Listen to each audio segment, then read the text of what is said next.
बिस्मिल्लाहिर्रहमानिर्रहीम। अस्सलाम वालेकुम नाज़रीन। दो हिस्से हैं इस वीलॉग के। पहला तो इमरान खान साहब की पहली मुलाकात जेल जाने के बाद हो गई है, अपने वकील नईम पंजोता से हुई है, उसकी कुछ डिटेल्स आपके साथ शेयर करूँगा। दूसरा तोशा खाना की जो जजमेंट है उसके हवाले से मज़ीद कुछ बातें, कुछ तज्ज़िया, कुछ कंपैरेटिव इंफॉर्मेशन के मियाँ नवाज़ शरीफ के तोशा खाना का रिकॉर्ड क्या बताता है, लेकिन उसके बावजूद किस तरह उनको डिस्क्वालीफाई अभी तक नहीं किया गया इस बुनियाद पे, और दीगर कुछ पॉलिटिशियंस के हवाले से बात करेंगे, शाहिद खाकान अब्बास साहब के हवाले से, और फिर और भी बातें होंगी। लेकिन सबसे पहले इमरान खान साहब की जो मुलाकात हुई है नईम पंजोता से, उसकी कुछ डिटेल्स आपके साथ शेयर करते हैं। नईम पंजोता ने बताया जी कि तकरीबन कोई 1.25 घंटे उनकी 1-on-1 मुलाकात हुई है इमरान खान साहब से, जिसमें इमरान खान का मोरल हाई था और वो बिल्कुल जो उनकी बॉडी लैंग्वेज थी बकौल नईम पंजोता के, वो बिल्कुल वैसी थी जैसे जेल जाने से पहले थी। गो कि उन्होंने बताया कि उनको C क्लास में रखा गया। अच्छा, ये मैं आपको बताऊं कि कोई भी जो फॉर्मर प्राइम मिनिस्टर है, साबिक वज़ीर आज़म, कानून के मुताबिक उसको एक मुनासिब जगह पे आप रखते हैं जेल में, और मियाँ नवाज़ शरीफ ने जैसी जेल काटी है या मरीम नवाज़ ने जैसी जेल काटी है वो भी सबको पता है, और वो कोट लखपत जेल में थे। और उसके बाद मियाँ नवाज़ शरीफ साहब तो सर्विसेज हॉस्पिटल में बड़े VVIP तरीके से अंडर कस्टडी थे। जब वहाँ से ही वो सीधा फिर ट्रैवल कर गए थे लंदन प्लेटलेट काउंट डाउन होने के बाद।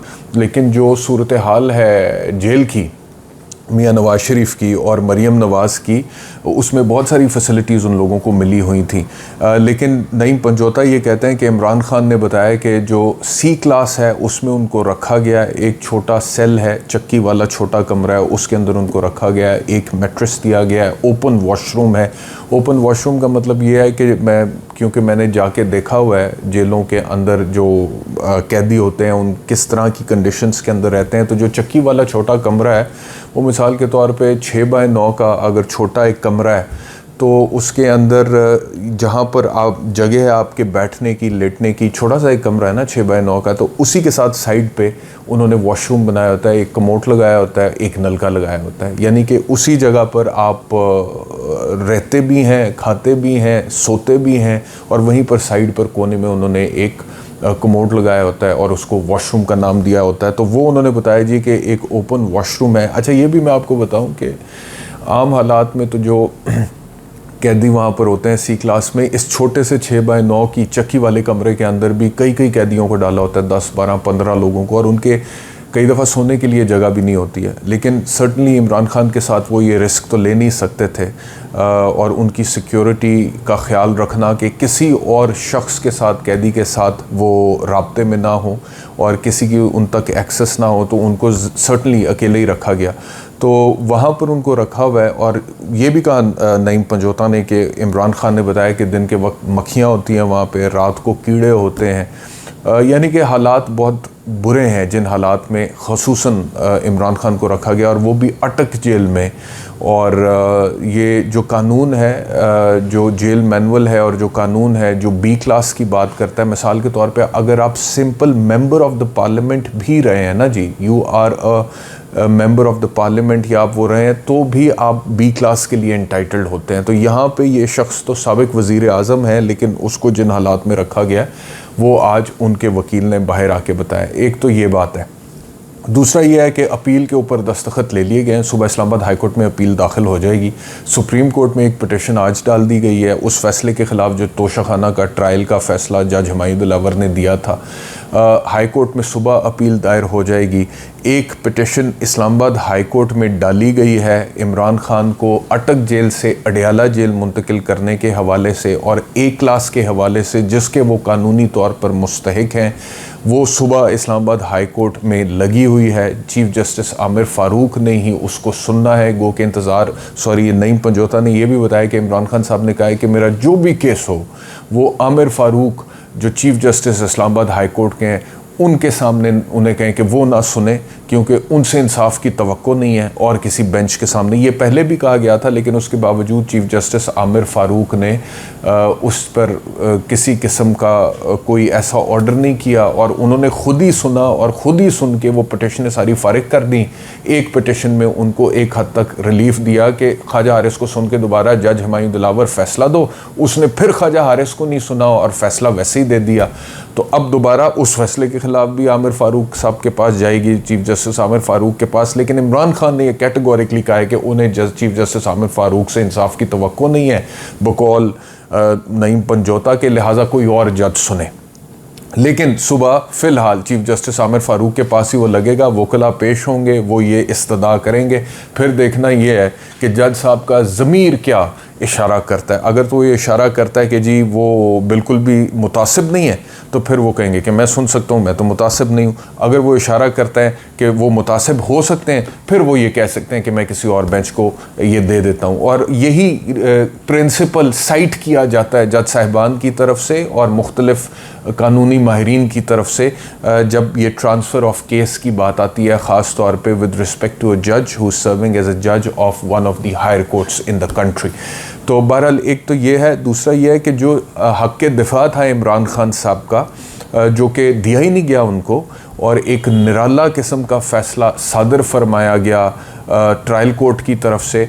उस हक़ के दिफा की बहाली के लिए जो पिटिशन डाली गई है इस्लामाबाद हाई कोर्ट में, उसमें भी 10 अगस्त की डेट डाल दी। आज है 7, यानी कि 2 दिन बाद 8, 9, 10 अगस्त को इस्लामाबाद हाई कोर्ट वो सुनेगा। अच्छा, अब इस्लामाबाद हाई कोर्ट को इतना ख्याल करना चाहिए था कि जो हक़ के दिफा बहाल करने की दरख्वास्त आप लगा रहे हैं 10 अगस्त को, इतना बड़ा फ़्लॉ है, इतना बड़ा फ़्लॉ है। या तो फिर आप कहें जी कि ये कोई फ़्लॉ ही नहीं है, तो फिर आप कहें कि जी मेन अपील लेकर आएँ हमारे पास, ठीक है, मेन अपील लेकर आएँ। मेन अपील तो अभी तक फाइल नहीं हुई, एंटरटेन भी कर रहे हैं, लेकिन फिर 10 अगस्त की डेट डाल दी है। मतलब कि एक इतना बड़ा फ़्लॉ है। और अगर आपको ये शायबा भी है कि इसमें इंसाफ का तकाजा पूरे किए बगैर ट्रायल कोर्ट ने फ़ैसला सुना दिया है, तो आप फौरी तौर पे इसको टेकअप कर सकते हैं। और अगर आप समझते हैं कि हक़ के दिफा बहाल होकर फ़ैसला होना चाहिए, जो कि आपने फ़िक्स कर दिया है 10 अगस्त के लिए, तो आप उसको कल 8 अगस्त को भी सुन सकते थे। क्यों सुन सकते थे? इसलिए क्योंकि इस फ़ैसले के नतीजे में एक शख्स जिसका नाम इमरान खान है, जो कि साबिक़ वज़ीर आज़म पाकिस्तान है, और उससे हट के उसका बहुत लंबा चौड़ा एक जामे किस्म का भी तारुफ़ है और लोग उसको जानते हैं, और इस वक्त पाकिस्तान की एक बहुत बड़ी सियासी जमात और मकबूल सियासी जमात का वो हेड है, चेयरमैन है और लीड कर रहा है, उसको जेल में डाल दिया गया इस फैसले के नतीजे में। और ना सिर्फ ये कि पाकिस्तान तहरीक इंसाफ के कारकुनान के ज़हनों और दिलों में पाकिस्तान के निज़ाम कानून व इंसाफ के हवाले से बहुत सारे सवाल उठे हैं, बल्कि आम आवाम के दिलो ज़हन में भी ये सवाल उठे हैं। एक आम आदमी भी ये सोच रहा है कि अगर इस तरह के फ़ैसले हो सकते हैं, इतनी उजलत में हो सकते हैं, और उस शख्स के ख़िलाफ़ हो सकते हैं जिसका नाम इमरान खान है, जो कि पूरी दुनिया में जाना माना पहचाना जाता है, जिसका प्रोफाइल सबको पता है, उसके ऊपर अब क्या तफसील से बात करनी, तो फिर किसके साथ पाकिस्तान में ये इससे ज़्यादा बुरा नहीं हो सकता? किसी के साथ भी हो सकता है, पाकिस्तान में इससे ज़्यादा बुरा हो सकता है। सिर्फ शर्त यह है कि जो आपकी मुखालिफ पार्टी है वो आपसे तगड़ी होनी चाहिए।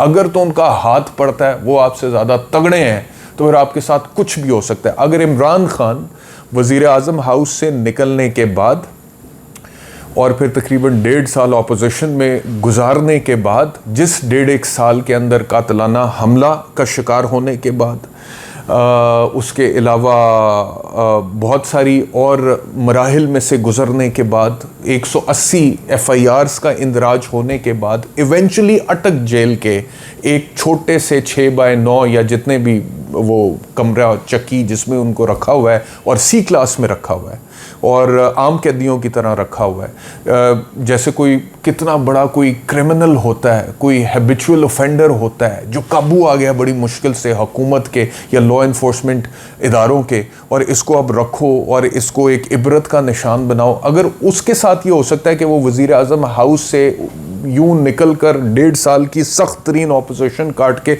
उस सेल में उसको पहुंचाया जा सकता है, तो किसके साथ क्या नहीं हो सकता। शर्त यह है, मैंने आपसे फिर कहा कि आपका जो मुखालिफ है वो तगड़ा होना चाहिए, उसका हाथ पड़ना चाहिए। तो अगर उसका हाथ पड़ता है, वो तगड़ा है, तो वो आपके साथ भी ये करवा सकता है। तो एक तो ये चीज़ है जो कि इस व्लॉग में मैंने कहा कि आपके साथ शेयर करूँ। दूसरा ये है कि ये जो ये अपडेट्स की जी पिटिशंस की क्या सूरत हाल है। अब अपील तो सुबह फाइल हो जाएगी बहरहाल। दूसरा ये है, मैं आपसे अर्ज़ करूँ कि तोशाखाना पे आ जाए। तोशाखाना के जो मेरिट्स हैं ना, मैं वैसे शुरू से पहले दिन से तोशाखाना पे जो बात कर रहा हूँ, मैं एक ही बात कर रहा हूँ कि due process of law follow नहीं हुआ, इंसाफ के तकाज़ों को पूरा नहीं किया। इंसाफ होते हुए नज़र आना चाहिए, वो इस केस में होते हुए कहीं से नज़र ही नहीं आया, बल्कि इंसाफ की तो धज्जियाँ उड़ा दी गई, उसका तो कत्ल कर दिया गया इंसाफ का, इंसाफ के तकाज़ों का जो कि मैंडेटरी हैं। Right of the accused, the favorite child of the law, benefit of doubt goes to the accused. And हर तरह का जो इंसाफ, no one should be condemned unheard. और ऑडी ऑल्ट्रम पार्टम, जो मैंने पहले भी कहा कि एक लैटिन मैक्सिम है, ऑडी ऑल्ट्रम पार्टम, जिसका मतलब है no one should be condemned unheard. किसी को सुने बगैर किसी के खिलाफ फैसला नहीं सुनाया जा सकता। अच्छा, और एक और, ये तो चलो लैटिन है ना, हम कॉमन लॉ से ये फ्रेजेस वगैरह लेके बता रहे हैं, ये मैक्सिम्स वगैरह बता रहे हैं आपको।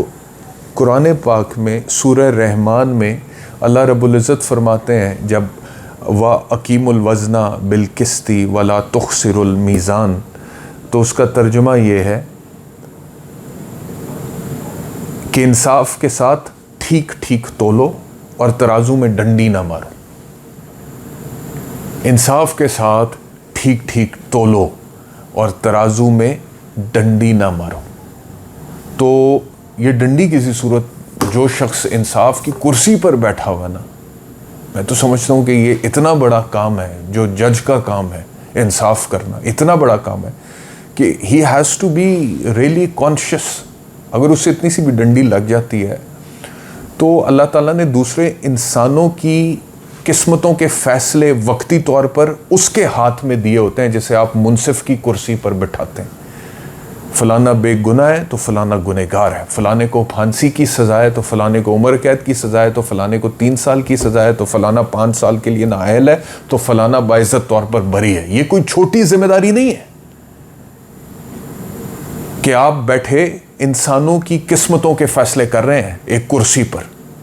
तो बहुत बड़ा इम्तिहान है। अल्लाह रब्बुल इज़्ज़त जिसको भी ये इस कुर्सी पर बैठाता है, बहुत बड़ा इम्तिहान है।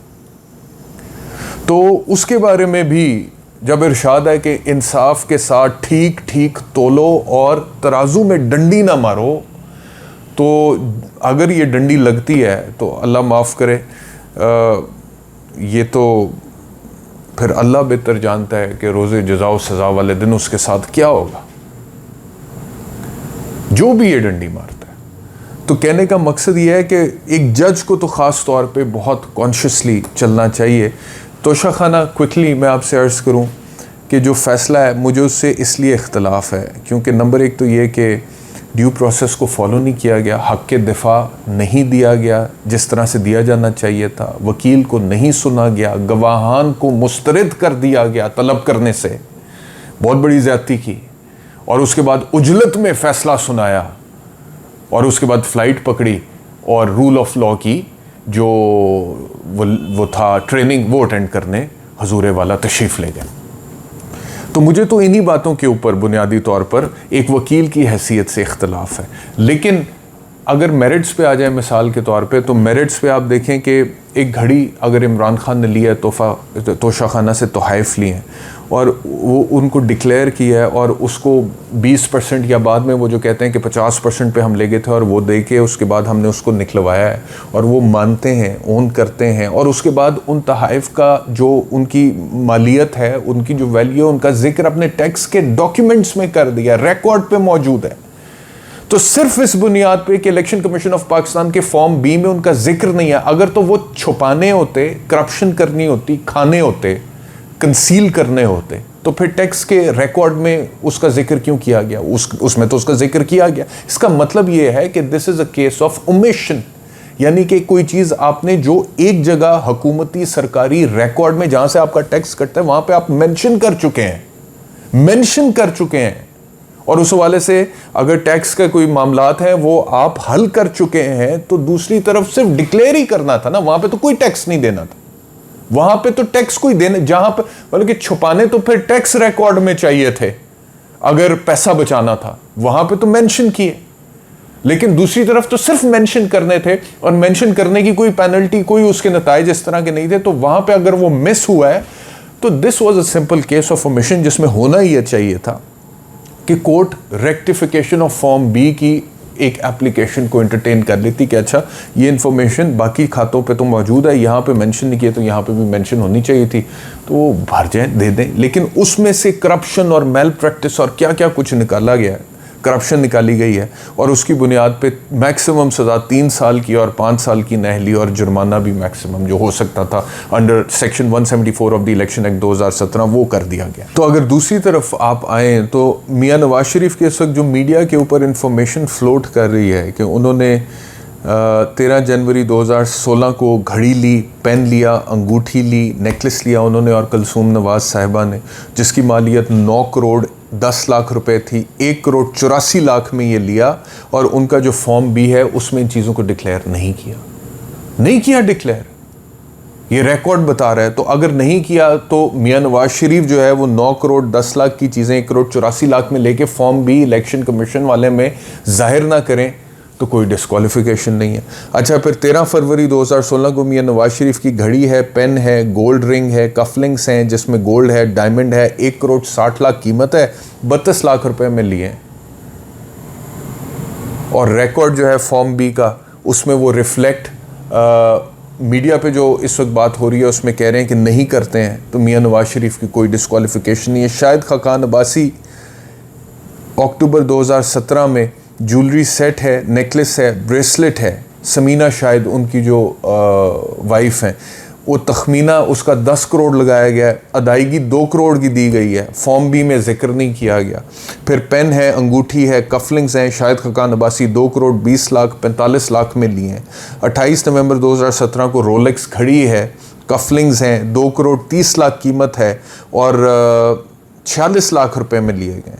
17 अप्रैल 2018 को रोलेक्स घड़ी है, कफलिंग्स हैं, पेन है, रिंग है, 2 करोड़ 60 लाख उसकी तखमीना लगाया गया कीमत का, जो कि 52 लाख रुपए में लिए हैं, और फॉर्म बी में तहफ़ का जिक्र ही नहीं। इसी तरह ख्वाजा आसिफ घड़ी है, कफलिंग्स हैं, रिंग है, तखमीना लगाया गया 1 करोड़ 17 लाख का, 23 लाख रुपए में लिए, और फॉर्म बी में इलेक्शन कमीशन का जो होता है उसमें डिक्लेयर नहीं किया। तो इन सबको माफ़ है, इन सबको माफ़ है।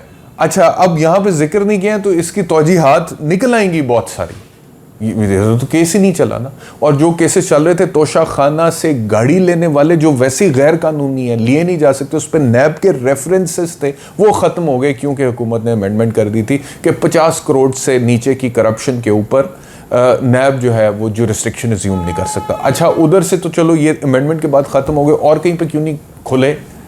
चलो हुकूमत में तो नहीं खुले, कहीं FIA में नहीं खुले, कहीं एंटी करप्शन में, क्योंकि जिनकी हुकूमत है वो खुद अपने खिलाफ केसेस नहीं खोलेंगे। इलेक्शन कमीशन ऑफ पाकिस्तान तो खोल सकता था, जिसने इमरान खान के खिलाफ किया, वो तो बिल्कुल फाल नहीं है इस मामले में, बिल्कुल चुप है, खामोश है इलेक्शन कमीशन ऑफ पाकिस्तान। तो एक तरफ गैर कानूनी तौर पे 2008 में मर्सिडीज़ गाड़ी जिसकी कीमत 42,55,000 थी, वो 6 लाख रुपए में तकरीबन ली मियां नवाज शरीफ ने।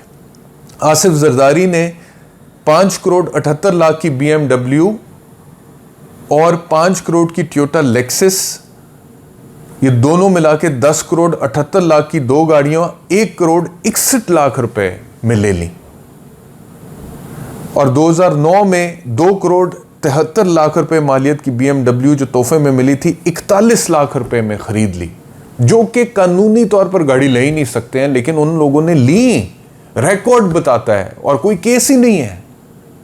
तो यहां पे जो कानूनी तौर पे घड़ी ली वो टैक्स के रिकॉर्ड में डिक्लेयर भी की, लेकिन इलेक्शन एक्ट के कानून, इलेक्शन कमीशन ऑफ पाकिस्तान के फॉर्म बी में डिक्लेयर नहीं किया, तो यहां पे 3 साल की सजा होगी। और यही हरकत अगर मियां नवाज शरीफ साहब ने की है, ख्वाजा आसिफ ने किया, शाहिद खाकान अब्बासी ने किया, तो कोई कंप्लेंट भी नहीं है, कोई केस भी नहीं है। तो ये दोहरे में आ रहे, ये इंसाफ में डंडी मारने के मुतरादिफ है, और ये पाकिस्तान का एक बहुत बड़ा अलमिया है जो पहली दफ़ा नहीं हुआ, इससे पहले भी हुआ है, बहुत दफ़ा हुआ है, और भी सियासी लीडरान के साथ हुआ है। लेकिन आजकल अब बड़े भोंडे तरीके से कानून की खिलाफ वर्जी में और आइन की धज्जियाँ उड़ा के और ड्यू प्रोसेस ऑफ लॉ की धज्जियाँ उड़ा के इमरान खान के साथ हो रहा है आजकल ये जो कुछ भी हो रहा है। तो बहरहाल ये तोशाखाना की जजमेंट के हवाले से कुछ बातें, मज़ीद अपडेट्स आपसे शेयर करेंगे। ख्याल रखिए, अल्लाह हाफ़िज़।